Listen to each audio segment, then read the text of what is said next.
नमस्कार विद्यार्थी मित्रांनो, स्वागत आहे तुमचं टीके अकॅडमी यूट्यूब चॅनलवर। आज आपण बघणार आहोत TCS IBPSचे PYQ 2022-23 मधले जे मराठी विषयाचे आहेत। तर त्यामधला प्रश्न पहिला हा आहे की कर्मधारण्य समास हा कोणत्या समासाचा उपप्रकार आहे? तर याचं योग्य उत्तर आहे पर्याय क्रमांक 4 तत्पुरुष।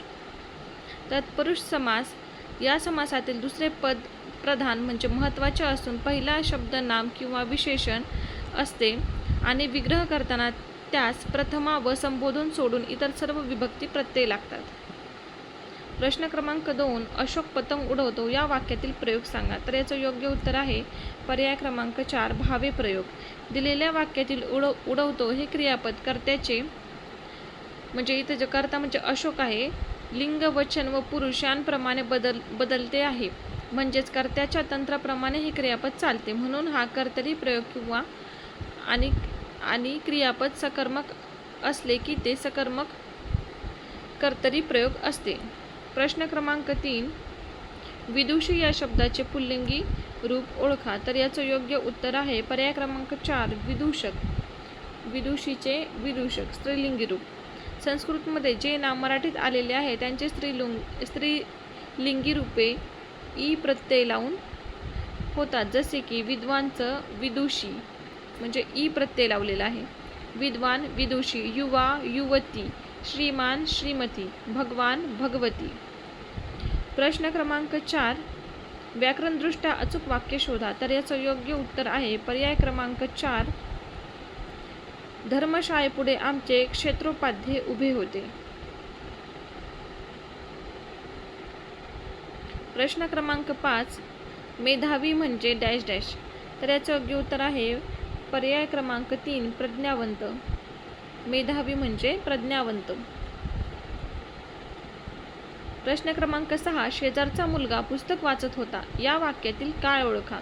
तर याचं योग्य उत्तर आहे पर्याय क्रमांक 1 अपूर्ण भूतकाळ। दिलेल्या वाक्यातील वाचत होता हे क्रियापद असे दर्शवते की वाचण्याची क्रिया भूतकाळात चालू होती किंवा अपूर्ण होती, म्हणून हे अपूर्ण भूतकाळाचे उदाहरण आहे।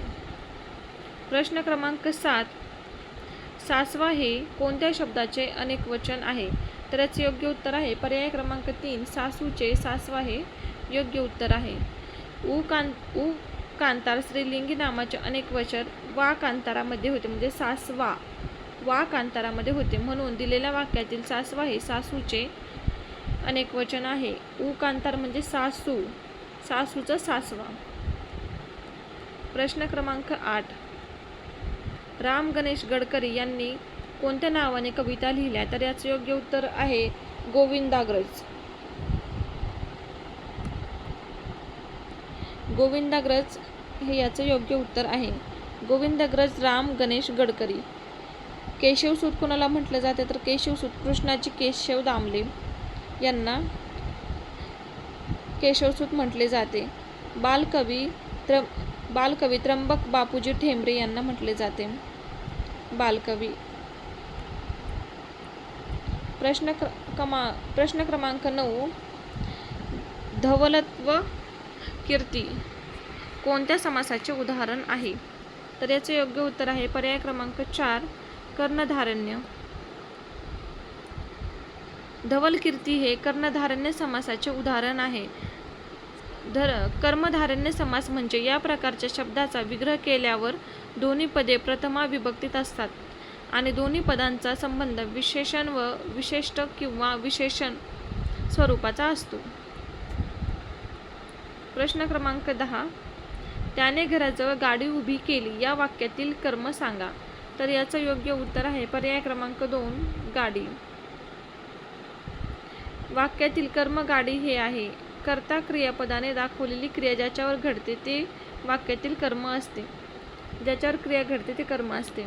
इथे उभे करणारी किंवा भोगणारी किंवा सोसणारी क्रिया ही गाडी झाली आहे, म्हणून याचं उत्तर आहे पर्याय क्रमांक 2 गाडी। प्रश्न क्रमांक 11 आज भारतीय संघ खूप चांगला खेळला या वाक्याचे उद्गारार्थी वाक्यात अचूक रूपांतर कोणते असेल? तर याचं योग्य उत्तर आहे पर्याय क्रमांक 4 किती चांगला खेळला आज भारतीय संघ। उद्गारवाचक। आपल्या मनातील भाव प्रकट करण्यासाठी हे वाक्य वापरले जाते.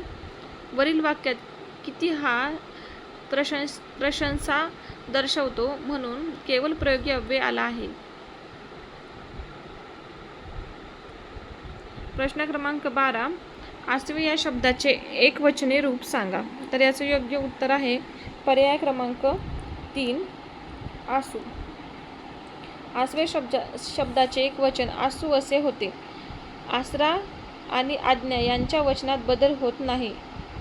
उकांतार नामांशी अनेक वचन होताना बऱ्याचदा य व हे आदेश होऊन अनेक वचन तयार होते, जसे की आसूचं आसवे.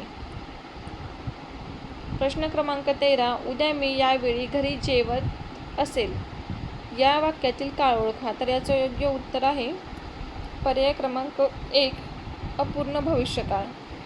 प्रश्नातील क्रियापद ज्यात जेवण्याची क्रिया भविष्यात म्हणजेच उद्या चालू असल्याचे किंवा अपूर्ण असल्याचे दिसून येते, म्हणून हे अपूर्ण भविष्य काळाचे उदाहरण आहे. प्रश्न क्रमांक 14. कीर्ती शब्दाचा विरुद्धार्थी शब्द कोणता. तर याचं योग्य उत्तर आहे पर्याय क्रमांक 3 अपकीर्ती. तसंच अज्ञानीचा होतो ज्ञानी, अर्थपूर्णचा होतो अर्थहीन आणि अनास्थाचा होतो आस्था. प्रश्न क्रमांक 15. प्रतिगामी या शब्दाचा विरुद्धार्थी शब्द कोणता. तर याचे योग्य उत्तर आहे पर्याय क्रमांक 4 पुरोगामी. प्रतिगामीचा विरुद्धार्थी जो शब्द आहे तो आहे पुरोगामी. अनुयायीचा विरुद्धार्थी शब्द आहे पुढारी. तसेच देशद्रोहीचा विरुद्धार्थी शब्द आहे देशभक्त.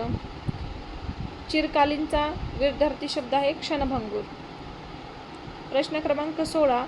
कर्णाची उदारता आणि अभिमन्यूचे शौर्य पाहिले की मनाला आनंद होतो या वाक्यातील भाववाचक नाम ओळखा. तर याचं योग्य उत्तर आहे पर्याय क्रमांक 1 उदारता आणि शौर्य. उदारता आणि शौर्य. भाववाचक नाम म्हणजे ज्या नामाचे प्राणी किंवा वस्तू यांमध्ये असलेला गुण, धर्म किंवा भाव याचा बोध होतो. उदाहरणार्थ धैर्य, कीर्ती, शौर्य, उदारता, वात्सल्य, चांगुलपणा इत्यादी. दिलेल्या वाक्यामध्ये उदारता म्हणजे कर्णाचा उदारता आणि त्याचे शौर्य आणि शौर्य अभिमन्यूचा हे गुण त्या व्यक्तीमध्ये असल्याचे दाखविले आहे. भाववाचक नामे उदारता आणि शौर्य. प्रश्न क्रमांक 17. पुढीलपैकी कोणता शब्द रावा शब्दाचा समानार्थी शब्द नाही. तर याचे योग्य उत्तर आहे पल्लव. शुक, राघू आणि पोपट हे सगळे रावाचे समानार्थी शब्द आहेत. आणि पल्लवचे समानार्थी जे शब्द आहेत ते पान, पर्ण, पत्र. प्रश्न क्रमांक 18. सभेतू पत्रके वाटली गेली हे कोणत्या प्रयोगाचे उदाहरण आहे. सभेत पत्रके वाटली गेली हे कोणत्या प्रयोगाचे उदाहरण आहे. तर याचे योग्य उत्तर आहे पर्याय क्रमांक 4 कर्मकर्तरी प्रयोग. सभेत पत्रके वाटली गेली या वाक्यात कर्ता स्पष्ट नाही. जेव्हा कर्ता स्पष्ट नसतो किंवा कर्माला प्राधान्य देऊन विधान केलेले असते त्यावेळी कर्मकर्तरी प्रयोग विशेष सोयीचा असतो. उदाहरणार्थ सर्वांना समज दिली जाईल कर्त्याचा उल्लेख टाळून कर्माला प्राधान्य म्हणजेच महत्त्व दिले जाते. प्रश्न क्रमांक 19. त्यांनी भावजईला पत्रातून सर्व वृत्त कळवले. कंसातील शब्दाचे पुल्लिंगी रूप ओळखा. तर याचं योग्य उत्तर आहे पर्याय क्रमांक 3 भावाला. भावजईला किंवा वहिनीला यालाच भावाला. सासूला म्हटल्यावर सासऱ्याला होईल. बायकोला, नवऱ्याला पुल्लिंगी रूप यांचं दर्शवायचे म्हणून. प्रश्न क्रमांक 20. खाली दिलेल्या 2 वाक्यांचे अचूक मिश्र वाक्य कोणते आहे. उद्या दुकान उघडेल, मी कपडे घेईन. याचं योग्य उत्तर आहे पर्याय क्रमांक 4 उद्या दुकान उघडले तर मी कपडे घेईन. मिश्र वाक्य म्हणजे यामध्ये एक मुख्य वाक्य आणि इतर गौण वाक्ये अर्थाच्या दृष्टीने मुख्य वाक्यावर अवलंबलेली असतात आणि ते गौणत्वसूचक उभयान्वी अव्ययांना जोडलेली असतात. म्हणजे जर, तर असं. प्रश्न क्रमांक 21, गव्हाची कणसे यासाठी या उतारात कोणत्या शब्दाचा उपयोग केला आहे? तर यामध्ये उतारा होता तो आपण घेतला नाही, पण गव्हाची जे कणसे असतात त्याला आपण म्हटले जातं लोंब्या. म्हणजेच या प्रश्नाचं उत्तर येईल पर्याय क्रमांक 3 लोंब्या. गव्हाची जे कणस असतात त्यांना लोंब्या म्हटलं जातं. उतारा होता तो घेतला नाही. प्रश्न क्रमांक 22, उकिरडा म्हणजे काय? तर याचं योग्य उत्तर आहे पर्याय क्रमांक 4 केरकचरा टाकण्याची सार्वजनिक जागा. त्याला उकिरडा म्हटलं जातं. माशांची पाटी त्याला काय म्हणतात? माशांनी भरलेली टोपली. मनुष्य वस्ती जिथे माणसं राहतात ती जागा किंवा वस्ती. स्वयंपाकघर स्वयंपाक बनवण्याची जागा किंवा खोली.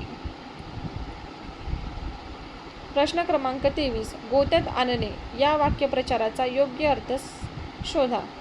तर याचं योग्य उत्तर आहे पर्याय क्रमांक 2 अडचणीत टाकणे. गोत्यात आणणे म्हणजेच अडचणीत टाकणे.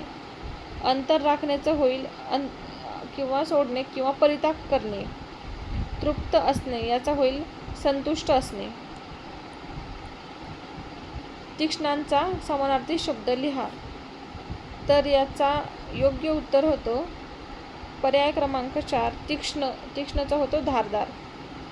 तीक्ष्णचं धारदार. चालाकचं हुशार चपळ. तसेच सुरेलचं होतं गोड. आणि कर्कशचं होईल कर्णकठोर किंवा बोचणारे. प्रश्न क्रमांक 25, अष्टप्रहर हा कोणत्या प्रकारचा समास आहे? तर याचं योग्य उत्तर आहे पर्याय क्रमांक 2 द्विगु. ज्याच्यामध्ये पहिले अष्टो म्हणजे ज्याच्यामध्ये पहिले संख्या दर्शवली जाते म्हणून याला द्विगु समास असे म्हटले जाते. म्हणजे संख्या प्लस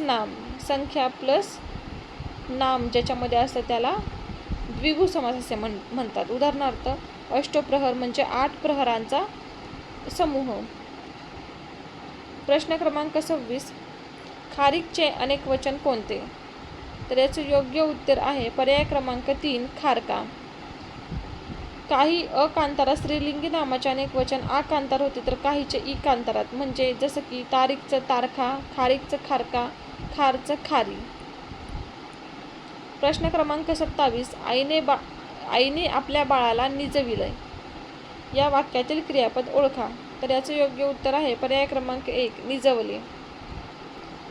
क्रियापद म्हणजे वाक्याचा अर्थ पूर्ण करणाऱ्या क्रियावाचक शब्दाला क्रियापद असे म्हटले जाते.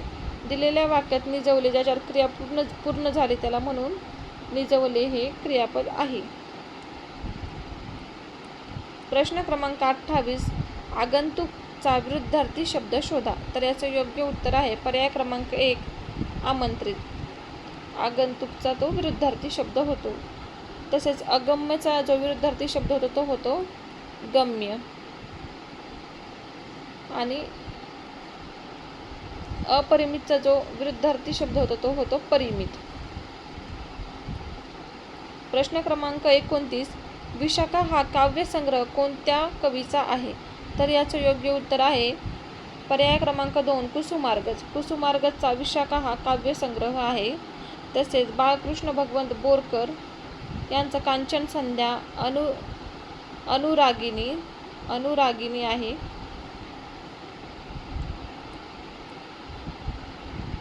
प्रश्न क्रमांक 30, आश्रय या शब्दाचा समानार्थी शब्द सांगा. तर याचं योग्य उत्तर आहे पर्याय क्रमांक 3 आसरा. आश्रयचा समानार्थी शब्द आहे आसरा, आडोसा, आधार, धारा. आश्रय पुटी, स्थर, विहार, मठ. चौकशीचा होईल पडताळा, पाहणे, शोध, तपास इत्यादी. विराडचा कुटुंब.